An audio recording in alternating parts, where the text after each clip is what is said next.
আসসালামু আলাইকুম। তাহমিনাস রেসিপিতে আপনাদেরকে স্বাগতম। আবারও নতুন একটি এপিসোডে আপনাদের সাথে চলে আসলাম। আজকে আপনাদের সাথে শেয়ার করব বাঙালিয়ানায় ভরপুর খাবার, ফুলকো নরম তুলতুলে লুচি এবং আলুর দম রেসিপি। যারা নাকি প্রতিদিন একই নাস্তা খেয়ে বোর হয়ে যাচ্ছেন এবং বিকেলের নাস্তা হিসাবেও ব্যবহার করতে পারেন, তাদের জন্যই আমার এই রেসিপিটি। আমার রেসিপিটি যদি ভালো লেগে থাকে তাহলে অবশ্যই ফ্রেন্ডস এবং ফ্যামিলির সাথে শেয়ার করবেন। তো এখানে আমি প্রথমেই লুচির ডোটা তৈরি করে নিব। এখানে আমি মেজারমেন্ট কাপের 2 কাপ পরিমাণ ময়দা নিয়ে নিয়েছি। তো এর মধ্যে আমি দিয়ে দিচ্ছি 2 চা চামচ পরিমাণ সয়াবিন তেল এবং স্বাদমতো সামান্য একটু লবণ, এবং আমি এখানে দিয়ে দিব 1 চা চামচ পরিমাণ চিনি। এখন আমি সমস্ত উপকরণগুলো একসাথে ভালো করে মাখিয়ে নিব। তেলটা আমি ভালো করে ময়দার সঙ্গে মাখিয়ে নিচ্ছি খুব ভালোভাবেই, যাতে সবটায় তেলটা লেগে যায়, এরকমভাবে মাখাতে হবে। তো এখন আমি অনেকক্ষণ যাবৎ মাখিয়ে নিলাম, তেলটা পুরোপুরি ময়দার মধ্যে লেগে গেছে। তো এই পর্যায়ে আমি সামান্য কুসুম গরম পানি দিয়ে ডোটা তৈরি করে নিব। তো এখন আমি ডোটা তৈরি করার জন্য একটু একটু করে পানি দিয়ে নিচ্ছি। অবশ্যই এই জিনিসটা খেয়াল করবেন যাতে করে একসাথে সব পানি দিতে যাবেন না, তাহলে কিন্তু ডোটা নরম বা শক্ত হয়ে যেতে পারে। তো সবসময়ই একটু একটু করে পানি দিয়ে দেখবেন যে ঠিক আছে কি না। তো আমি এভাবে একটু করে পানি দিয়ে দেখতেছি যে ডোটার মধ্যে আর কতটুকু পানি লাগবে। তো এখন আমার ডোটার মধ্যে পানি হয়ে গেছে। এই পর্যায়ে আমি ডোটাকে ভালো করে মথে নিচ্ছি এবং খুবই সফট একটি ডো তৈরি করে নিয়েছি, দেখুন। তো আমার ডোটা তৈরি হয়ে গেল। এই পর্যায়ে আমি ডোটাকে রেস্টে রেখে দিব প্রায় আধা ঘন্টার মতো। তো এভাবে আমি ডোটাকে রেখে একটি ঢাকনা দিয়ে ঢেকে দিব আধা ঘন্টার জন্য। তো এই পর্যায়ে আমি আলুর দমটা রেডি করে নিচ্ছি। তো এখানে আমি নিয়ে নিচ্ছি সিদ্ধ করে রাখা আলু। তো এখানে আমি আলুগুলোকে 80% সিদ্ধ করে নিয়েছি, পুরোপুরি সিদ্ধ করিনি। যেহেতু এটা রান্না করা হবে তাই আমি 80% আলু সিদ্ধ করে নিয়েছি, এতটুকুতেই চলবে। আলুগুলোকে আমি সিদ্ধ করে তারপর আমি খোসা ছাড়িয়ে নিয়েছি। তো এখন আমি এ পর্যায়ে আলুর দমটা বসিয়ে দিব। তো আমি প্যানের মধ্যে দিয়ে দিলাম সয়াবিন তেল।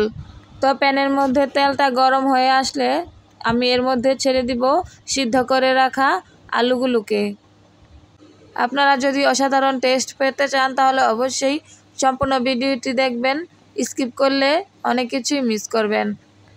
তো তেলটা গরম হয়ে গেছে। তো এখন এই পর্যায়ে আমি দিয়ে দিচ্ছি আলুগুলো। তো এই আলুগুলোকে তেলের মধ্যে দিয়ে আমি কিছুক্ষণ যাবৎ ভেজে নিব। যে পর্যন্ত আলুগুলো একটু বাদামি রং ধারণ করবে এই পর্যন্ত আমি আলুগুলোকে একটু ভেজে নিব। তো আলুগুলো ভাজার কারণে কিন্তু এই আলুর দমটা আরও বেশি টেস্ট হবে। তো এই পর্যায়ে আমি কিছুক্ষণ আলুটাকে নেড়ে চেড়ে একটু হালকা বাদামি রঙের করে ভেজে নিচ্ছি। তো আমার আলুটা ভাজা হয়ে গেছে। এ পর্যায়ে আমি আলুগুলোকে নামিয়ে নিব। তো আমি আলুগুলোকে নামিয়ে নিলাম। তো এই পর্যায়ে প্যানের মধ্যে যেই তেলগুলো ছিল এই তেলের মধ্যে আমি আলুর দমটা রান্না করে নিব। তো এখানে আমি দিয়ে দিলাম হাফ কাপ পরিমাণ পেঁয়াজ বাটা। তো পেঁয়াজ বাটাটাকে একটু ভেজে আমি এর মধ্যে দিয়ে দিব হাফ কাপের থেকেও একটু কম আদা এবং রসুন বাটা। এখানে আদা এবং রসুন দুইটা একসাথেই ছিল। তো এই মশলাটা দিয়ে আমি একটু ভালো করে নেড়ে চেড়ে নিচ্ছি। এরপর আমি এখানে দিয়ে দিলাম 1 চা চামচ পরিমাণ পাঁচফোড়ন এবং সঙ্গে দিয়ে দিলাম কিছু গরম মশলা, দিয়ে দিলাম এলাচ এবং দারুচিনি। তো এই সবগুলো মশলা একসাথে দিয়ে আমি ভালো করে নেড়ে চেড়ে একটু ভেজে নিচ্ছি যাতে করে কাঁচা গন্ধটা না থাকে। তো মশলাটা ভাজা হয়ে গেলে এখন আমি দিয়ে দিব লবণ, স্বাদ মতো লবণ দিয়ে এখন আমি দিয়ে দিব হলুদের গুঁড়া। এরপর আমি স্বাদ মতো মরিচের গুঁড়া দিয়ে দিলাম। ঝালটা যার যার চয়েস মতো দিতে পারেন। তো একে একে আমি সবগুলো মশলা অ্যাড করে দিলাম। অ্যাড করে দেওয়ার পর আমি এখানে আরও কিছুক্ষণ নেড়ে চেড়ে ভেজে নিলাম। মশলাটা ভালো করে ভেজে নিয়ে তারপর এখানে আমি দিয়ে দিচ্ছি একটু সামান্য পরিমাণ পানি। পানি দিয়ে আমি আরও কিছুক্ষণ মশলাটাকে ভালো করে কষিয়ে নিব। মশলাটা যত বেশি কষানো হবে ততটাই আলুর দমটাও ভালো লাগবে। তো এখন আমি মশলাটা কিছুক্ষণ ভালো করে কষিয়ে এর মধ্যে আমি ভেজে রাখা আলুগুলোকে এখন দিয়ে দিব। এখন আমি আলুগুলোকে মশলার সাথে ভালো করে কষিয়ে নিব। ততক্ষণ পর্যন্ত কষাতে হবে যতক্ষণ পর্যন্ত কষানোর মধ্যে পানিটা না থাকে। শুকনা শুকনা করে আমি কষিয়ে নিব। এখানে আমি মাঝারি সাইজের আলু নিয়েছি, তাই মাঝখান থেকে কেটে নিয়েছি। আপনারা চাইলে ছোট সাইজের আলু নিলে আস্ত আলু দিয়েও বানাতে পারেন। অবশ্য আস্ত আলুটাই কিন্তু ভালো লাগে আলুর দমের হিসাবে। তো এখন আমি অনেকক্ষণ যাবৎ কষিয়ে দেখুন একদমই শুকনা শুকনা করে আমি এখানে কষিয়ে নিলাম। এর পর্যায়ে আমি এখন একটু পানি দিয়ে দিব। বেশি পানি দিব না, যেহেতু আলুটা 80% সিদ্ধ ছিল, তো অল্প পানি দিলেই হয়ে যাবে। তো এখানে আমি পরিমাণ মতো পানি দিয়ে দিলাম, প্রায় 2 কাপ পরিমাণ পানি দিয়ে দিলাম। এরপর আমি এই পানির মধ্যে পুরো রান্নাটা শেষ করে নিব। তো এভাবে আমি কিছুক্ষণের জন্য ঢেকে দিলাম। ঢেকে দেওয়ার পর আমি আলুর দমটাকে অনেকক্ষণ যাবৎ জাল করে রান্না করে নিচ্ছি। তো এই পর্যায়ে আমি ঢাকনাটা খুলে দেখলাম যে কতটুকু পরিমাণ হয়েছে। তো এখন আমি কিছুটা 4-5টা কাঁচামরিচ দিয়ে দিলাম ফ্লেভারের জন্য। তো এখানে যতটুকু পরিমাণ পানি রয়ে গেছে আর একটু জাল করে কিন্তু আমি রান্নাটা শেষ করে নিব। কারণ সবসময় দেখবেন যে আলুর তরকারি রান্না করার সময় কিন্তু আলুর ঝোলটা আলুতে শুষে নেয়, তাই একটু ঝোল ঝোল রাখলেই ভালো হয়। তো এখন যে ঝোলটা আছে এই ঝোলটা কিন্তু ঠিকঠাক আছে। যখন তরকারিটা আমি নামিয়ে নিব এবং আলুটা এই ঝোলগুলো শুষে নিবে, তাই আমি এখন আলুর দমটাকে রান্না শেষ করে দিলাম। তো এই পর্যায়ে আমি রান্নাটা শেষ হয়ে গেলে আমি জিরা ভেজে তারপর ওই ভাজা জিরাটা উপরে ছড়িয়ে দিলাম। এতে কিন্তু আলুর দমটা খেতে আরও বেশি টেস্ট হবে। তো এদিকে আমার আলুর দমটা কিন্তু একদম রেডি। তো এদিকে আমি যে ডোটা তৈরি করে রেখেছিলাম সেই ডোটাকে এখন আমি লুচি হিসেবে তৈরি করে নিব। তো এখন আমি রেস্টে রেখে দেয়া ডোটাকে নিয়ে নিলাম। তো দেখলাম যে এতটা সফট হয়েছে, এতক্ষণ ধরে রেস্টে রাখার কারণে কিন্তু আরও সফট হয়ে গেছে। তারপর ডোটাকে আমি ভালো করে মথে সামান্য একটু পরিমাণ উপর দিয়ে তেল দিয়ে দিচ্ছি। তেল দেওয়ার পর এখন আমি লুচিগুলোকে তৈরি করে নিব। তো এখন আমি ডোটাকে ভালো করে মথে উপর থেকে একটু তেল দিয়ে মেখে নিচ্ছি।